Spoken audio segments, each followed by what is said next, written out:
والصلاة والسلام على سيد الأنبياء وعلى آله وصحبه وأهل بيته أجمعين. أما بعد، فأعوذ بالله من الشيطان الرجيم. بسم الله الرحمن الرحيم. قل لا أسألكم عليه أجرا إلا المودة في القربى. صدق الله مولانا العظيم. الصلاة والسلام عليك يا سيدي يا رسول الله. الصلاة والسلام عليك يا سيدي يا حبيب اللہ. ذکر کی محفل میں اگر یہ کہنا پڑے کہ درود پاک پڑھیے تو بہت عجب لگتا ہے. سبھی حبا بلند آواز سے پڑھیے. الصلاة والسلام علیک یا سیدی یا رحمت للعالمین وعلی آلک وصحابک یا سیدی یا رحمت للعالمین.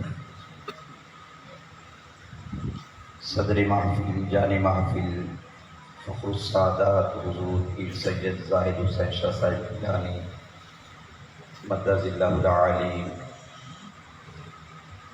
لائق صد احترام، صاحبزادگان والا شان، معزز و مکرم سامعین کرام، دوستو، بزرگو، عزیز ساتھیو، ذکر اہل بیت اطہار کی یہ خوبصورت بزم جس میں دور و نزدیک سے ہم سبھی حاضر ہیں، خالق کائنات کی بارگاہ میں دعا گو ہوں کہ رب العالمین ہم سب کا آنا، اس مجلس میں مل بیٹھنا پاک بارگاہ میں قبول فرمائے. سامعین گرامی قدر، قرآن حکیم فرقان مجید 25ویں پارے سے ایک آیہ مقدسہ کا کچھ حصہ آپ احباب کے سامنے تلاوت کرنے کا شرف حاصل کیا. بڑی مشہور آیہ مقدسہ ہے. اللہ رب العالمین ارشاد فرماتے ہیں، اے پیارے حبیب کریم صلی اللہ علیہ وآلہ وسلم، آپ اپنی زبان مقدس سے فرما دیجئے، لا اسألکم علیہ اجرا، لوگوں میں تم سے کوئی اجر اور بدلہ نہیں مانگتا. دین تم تک پہنچایا اور دین تم تک پہنچانے کے لیے قدم قدم پر اذیتوں، مصیبتوں، تکلیفوں کا سامنا کرنا پڑا. جگہ جگہ دکھ اٹھانے پڑے، جگہ جگہ تکلیفیں اٹھانا پڑی. تعلیم دین کے لیے ابو جہل جیسے ازلی ابدی دشمن کے دروازے پر بھی درجنوں بار جانا پڑا. لیکن ان سبھی اذیتوں اور تکلیفوں کا میں تم سے کوئی بدلہ نہیں مانگتا. تم سوتے رہے، میں راتوں کو اٹھ اٹھ کر روتا رہا، رب کے حضور لمبے لمبے قیام کرتا رہا. قد تورمت قدماہ، حتیٰ کہ قدم پھول جاتے. رب کو کہنا پڑتا، یا ایھا المزمل قم اللیل الا قلیلا، اے مزمل کی چادر اوڑھنے والے سونے نبی، تھوڑا آرام بھی کر لیا کر، تھوڑا سو بھی جایا کر. لیکن میں ساری رات قیام کرتا، اور پچھلی رات جب رب کے حضور جھولی پھیلانے کا وقت آتا، رب کہتا حبیب مانگ، جو مانگے گا عطا کیا جائے گا. لیکن جب رب سے مانگنے کا وقت آتا، اپنے لیے کچھ نہیں مانگتا. جب بھی مانگتا تمہاری بخشش مانگتا، جب بھی مانگتا تمہاری مغفرت مانگتا، جب بھی مانگتا تمہارے لیے جنت مانگتا. میں نے اپنے لیے کچھ نہیں مانگا، میں اس سب کا تم سے کوئی بدلہ اور اجر نہیں مانگتا، کوئی بدلہ نہیں مانگتا تم سے، کچھ اجر نہیں مانگتا تم سے. اور تم ہوتے بھی کون ہو بدلہ دینے والے؟ تمہاری بساط بھی کیا ہے کہ تم میری خدمات کا بدلہ دے سکو، میری محنتوں مشقتوں کا بدلہ دے سکو. الا المودۃ فی القربى، ایک چیز ہے جو میں مانگتا ہوں کہ جو میرے قرابت دار ہیں، جو میرے پیارے ہیں، جو میرے گھر والے ہیں، ان سے مودت اختیار کر لے. ان سے پیار اختیار کر لینا، ان سے کی محبت، ان کا پیار اپنے دلوں میں بسا لینا۔ احباب گرامی قدر، اب یہ آیت مقدسہ جو ہے بڑی پیاری آیت کریمہ ہے، اس کے دو حصے ہیں، اس آیت کریمہ کے دو حصے ہیں، اور دو حصے ان میں ایک پلو میں پورا دین رکھا گیا اور ایک پلو میں اہل بیت کی محبت رکھی ہے۔ سبحان اللہ۔ اب یہ تو ہمیں پتا ہے کہ چیز جتنی قیمتی ہو، جس قدر قیمتی چیز ہو، اس کا ریٹ بھی اتنا ہی بڑھ جاتا ہے، اتنی ہی زیادہ اس کی پرائس ہوتی ہے۔ اگر ایک پینسل ہے تو اس کی قیمت 5-10 روپے ہی ہوگی نا، لیکن اگر اسی کی مقدار کے برابر گولڈ ہوگا تو اس کی قیمت بہت زیادہ بڑھ جائے گی۔ رب نے ایک پلڑے میں پورا دین رکھا، حبیب کریم کی زبان سے کہلوایا، لا اسألکم علیہ اجرا، تم سے کچھ اجر نہیں مانگا جاتا، پورے دین کا کچھ بدلہ نہیں مانگا جاتا، الا المودۃ فی القربی، ہاں ایک چیز ہے جو میرے قرابت دار ہیں ان سے مودت اختیار کر لینا۔ گویا ایک پلڑے میں پورا دین ہے اور پورے دین کی قیمت اہل بیت طہار کی محبت اور پیار ہے۔ احباب گرامی قدر، اتنے پیارے ہیں اہل بیت رب، یہ قیمت ہے اہل بیت طہار کی، رب العالمین کو اہل بیت سے اتنی محبت اور پیار ہے، اس لیے رسول رحمت شفیع دو عالم صلی اللہ علیہ وآلہ وسلم نے خطبہ حجت الوداع کے موقع پر فرمایا، خیال تک تشریف لے آئے، بس ایک دو باتیں کر کے گفتگو ختم کرتا ہوں، توجہ فرمائیں۔ احباب گرامی قدر، نبی رحمت شفیع دو عالم صلی اللہ علیہ وآلہ وسلم نے خطبہ حجت الوداع کے موقع پر حضور نے خطبہ دیا صحابہ کو اور فرمایا، میرے صحابہ، میرا آخری وقت قریب آنے لگا ہے، ان قریب بلاوا آ جائے گا، رب کے حضور حاضر ہونا ہوگا۔ میرے صحابہ، میں تمہارے درمیان دو چیزیں چھوڑ کے جا رہا ہوں، تارک فیکم الثقلین، دو چیزیں ہیں اور دونوں ہی بڑی بھاری ہیں، ثقلین، بھاری چیزیں، نہ قرآن ہونا ہے نہ اہل بیت ہونی ہے، دونوں چیزیں بھاری چیزیں دونوں چھوڑ کے جا رہا ہوں۔ اولہما کتاب اللہ، پہلی چیز اللہ کی کتاب قرآن ہے، فیہ الہدی والنور، جس میں ہدایت بھی ہے نور بھی ہے، وعطرتی، اور دوسری چیز میری اہل بیت طہار ہے۔ لوگوں، ان کے دامن سے چمٹے رہنا، ان کے دامن سے لگے رہنا، اگر قرآن کا پلو تھامے رکھو گے اور اہل بیت طہار کے دامن سے چمٹے رہو گے تو تمہارا دونوں جہانوں میں بیڑا پار ہو جائے گا، دونوں جہانوں میں تمہارا بیڑا پار ہو جائے گا۔ یہ فرمانے کے بعد کریم آقا نے فرمایا، اور میں میرے صحابہ سنو، قرآن اور اہل بیت بھی آپس میں جڑے رہیں گے، یہ بھی کبھی جدا نہیں ہوں گے، حتیٰ کہ حوض کوثر پر جب آئیں گے تو دونوں مل کر آئیں گے۔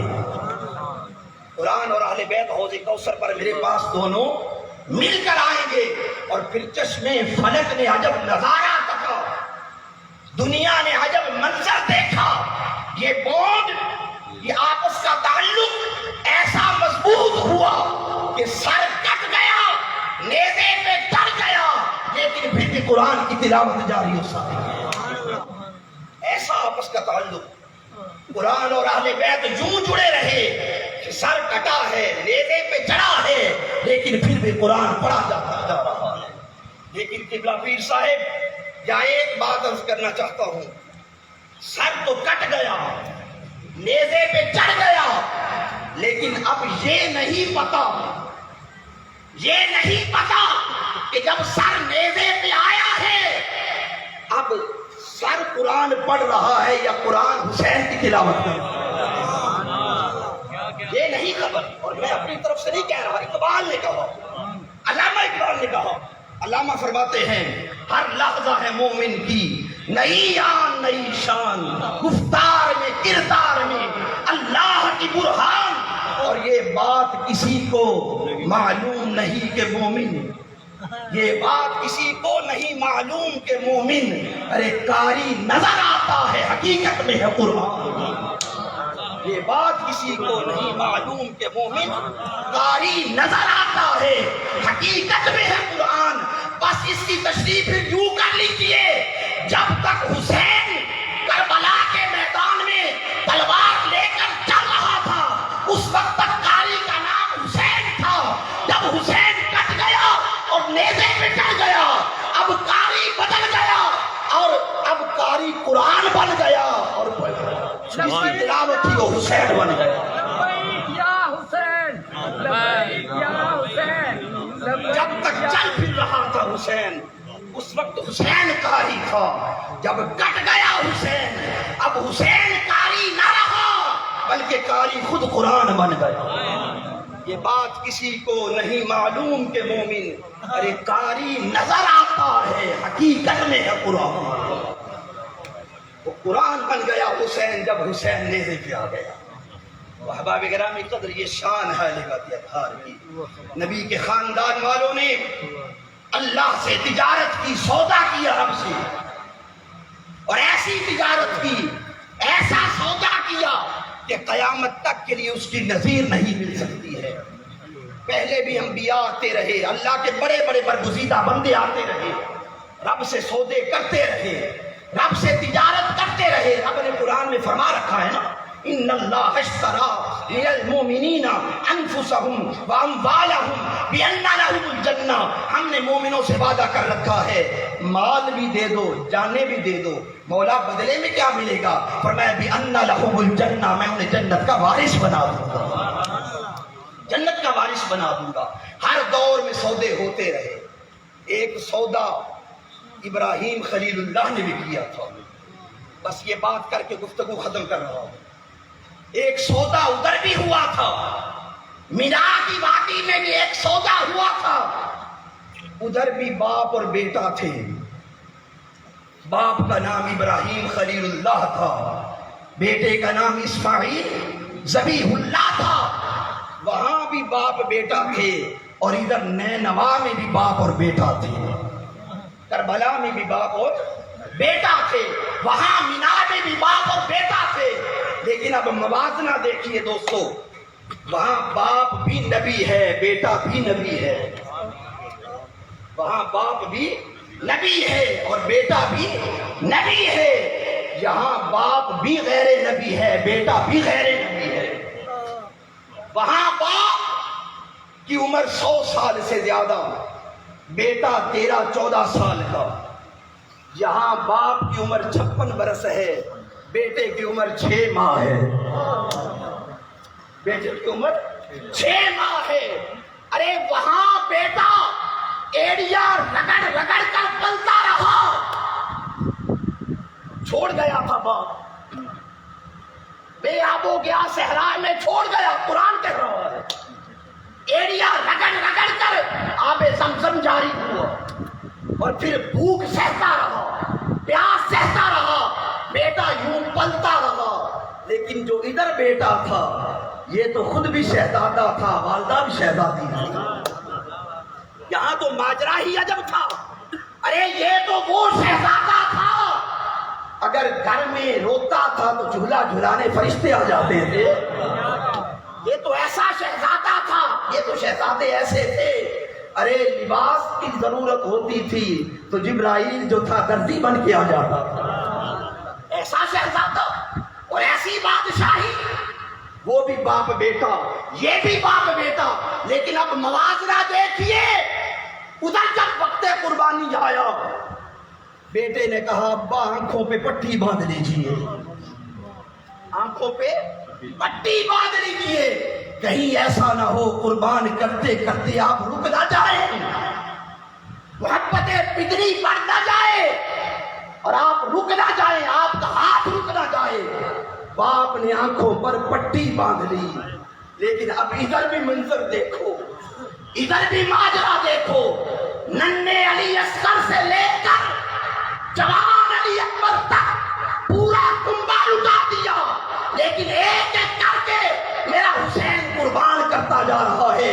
جب ایک قربان ہوتا ہے خون لیا جاتا ہے پلو میں اور یوں اچھال کے کہا جاتا ہے لے مالک میری اس قربانی کو بھی قبول فرما دے، پروردگار میری اس قربانی کو بھی قبول فرما دے۔ تو احباب گرامی قدر، یوں اللہ کے پیارے رب کے برگزیدہ بندوں نے، اہل بیت طہار نے یوں رب کے ساتھ سودا کیا. اس لیے مولانا حسن رضا خان علیہ الرحمہ کو کہنا پڑا. مولانا حسن رضا نے لکھا، آپ فرماتے ہیں اپنا سودا بیچ کر بازار سونا کر گئے. اپنا سودا بیچ کر بازار سونا کر گئے. کربلا میں یوں تھی چمکی دکانیں اہل بیت. کربلا میں یوں تھی چمکی دکانیں اہل بیت. اور بے ادب گستاخ فرقے کو بتا دو اے حسن، یوں بیان کرتے ہیں سنی داستان اہل بیت. وآخر دعوانا الحمدللہ.